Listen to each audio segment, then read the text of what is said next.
A burnt nut dominating the gaming scene, Call of Duty goes Hollywood, and Steam being called a monopoly. I do talk about video game concerts too, because they're huge. But there is no bigger story in gaming than the sudden rise of BurntPeanut. The name itself suggests somebody who fought a blowtorch and lost, not somebody who turned arc raiders into his own personal asylum. Let that sink in like a broken submarine. Our protagonist and the face of a revolution is a dude whose emergency contact is a fire extinguisher, and he's so popular that he could start selling NFTs and get away with it. Trust me when I say that the source of the gaming industry news delivered big this time, so forget about the skip button and stick around. This is not a report, this is your game loop. BurntPeanut sounds like a failed snack experiment, but is in fact one of the most popular video game streamers, with an army of the cult-like followers large enough to start and win video game wars. So how did a nut abandoned from a bag of mixed nuts became one of the internet's heavyweights? No, it's certainly not the aesthetics of this forgotten grill casualty, but the drama infused with jellyfish jams, confetti, and absurd decisions where he often throws himself headfirst into a firefight he has no business winning. It's reckless, it's suicidal, and viewers can't get enough. Forget his main channel. His AFK channel pulls more eyeballs than CNN at prime time, and he turned Arc Raiders lobbies into a Planters-sponsored party, because his bungalators are everywhere. Yes, the bungalators are his followers, and no, don't ask me what that word means. It sounds like a medical condition, but I'm afraid to ask. I know it sounds crazy, but in the world of sanitized, corporate-sponsored gaming, the new internet meta is a salted snack, so you better yell CHARGE! And while BurntPeanut dominates Arc Raiders, Call of Duty dominates in the news columns. In a power move so bold it could only have been conceived in a 2 AM shipment lobby, Activision announced that Call of Duty is finally heading to the big screen. I know, cinephiles' blood vessels are popping and gamers are slamming their controllers in disbelief. Not because the opening credits of this movie will be longer than my entire gaming career, but because this movie could have happened at some better times with Steven Spielberg directing it. So what happened? Activision told Spielberg to kick rocks and respawn somewhere else. Because Spielberg didn't want to include loot boxes in his script. Okay, I admit, I made the loot boxes thing up, but it sounds better than the real reason. And the real reason is, Activision didn't want to give up creative control to Spielberg. I guess they want their characters as flat as pancakes and a movie that feels like a reboot of the A-Team meets Fast and Furious. Will this movie ever be made? I think that is more likely than Call of Duty having a balanced shotgun, but I hope it's not gonna be rated R for regret, because their box office numbers will go down faster than a noob in a Nuketown lobby. While Activision is cooking a movie, a research company that sounds like it jumped out of a shelter in Fallout New Vegas published that water is wet and that sun rises in the east. What exactly am I talking about? There is a study being passed around like wild turkey shots on a Friday night that says 72% of game developers actually believe Steam has a monopoly on PC games. I assume the other 28% were too busy refreshing the survey page to respond, because this really isn't groundbreaking news. It is like telling us that politicians lie or that your uncle still wears cargo shorts. The real question is, why are other online gaming stores as effective as a screen door on a submarine? Epic is throwing Fortnite money at the problem like it's confetti, Xbox Game Pass spits out subscription-driven slop, and GOG is stuck in a nostalgia museum. Steam's perceived monopoly isn't built on malice, but on convenience. It's the Walmart of gaming with avatars and no parking lots that got our credit cards, our friends list, and our souls. Haters would say that Steam should get more smoke than a barbecue at the Texas State Fair for promoting toxic monetization schemes. But not even that, or the fact that Epic Games just offered Farming Simulator for free for the 20th time is gonna make much of a difference. For the foreseeable future, the PC game developers will still need to hail the Orange Lord. No, not the one in the White House, but the one in Hawaiian shirt on a $500 million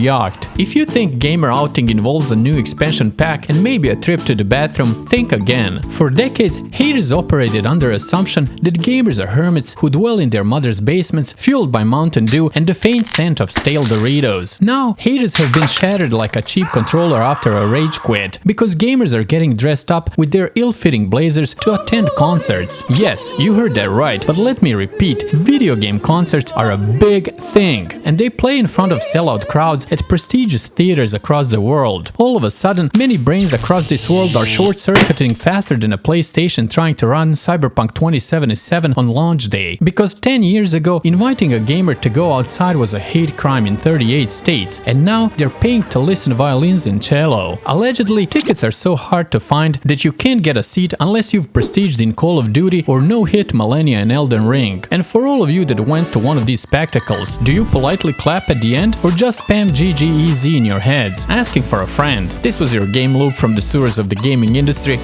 Thanks for watching.